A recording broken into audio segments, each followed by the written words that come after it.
ফেসবুকটা অন করে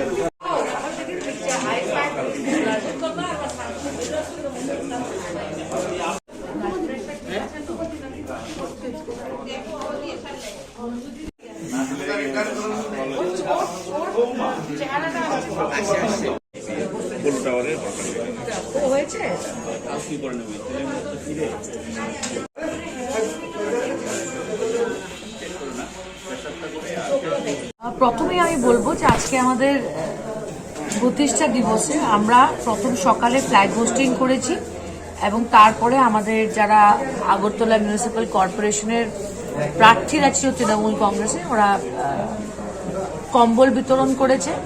এখন আমরা ব্লাড ডোনেশন ক্যাম্প করছি এবং আমাদের নির্দেশ ছিল, আমাদের নেত্রী মমতাদি বলেছিল যে আজকের দিনটা জনসেবায় কাজে লাগাতে, সেটাই আমরা করছি। এবং আগামীকালকে আমাদের জেনারেল সেক্রেটারি অভিষেক বন্দ্যোপাধ্যায় আসছেন। এখানে আসার মূল উদ্দেশ্য হলো একটা রিভিউ মতো করা, স্টিয়ারিং কমিটির সহ অন্যান্য লিডার্সদের সঙ্গে উনি বসবেন একটা আলোচনা করার জন্য। এছাড়া আমাদের কর্মীদের বা প্রার্থীদের যাদেরকে বিজেপির গুন্ডারা মারধর করেছিল তাদের পাশে উনি গিয়ে দাঁড়াবেন, দেখা করবেন। এবং দেশের প্রধানমন্ত্রী আসছেন ত্রিপুরাতে, আগরতলাতে এয়ারপোর্টের ওপেনিং করার জন্য, টার্মিনালের ওপেনিং, এবং উনি একটা জনসভা করবেন। কিন্তু দেশের প্রধানমন্ত্রীকে আমি জিজ্ঞেস করতে চাই যে আপনাদের সরকার যে 3.5-4 বছর রয়েছে ত্রিপুরাতে, আপনারা ত্রিপুরার সবচেয়ে বড় সমস্যার সমাধান করতে পারেননি, সেটা হলো বেরোজগারি। এবং কিছুদিন আগে আমরা দেখতে পেয়েছি বিজেপির অফিসকে ভাঙচুর করা হয়েছে।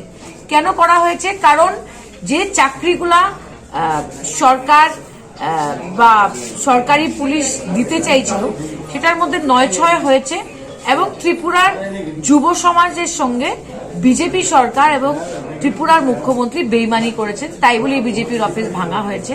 তাই বলে প্রধানমন্ত্রী যতই জনসভা করুক, এইগুলা হলো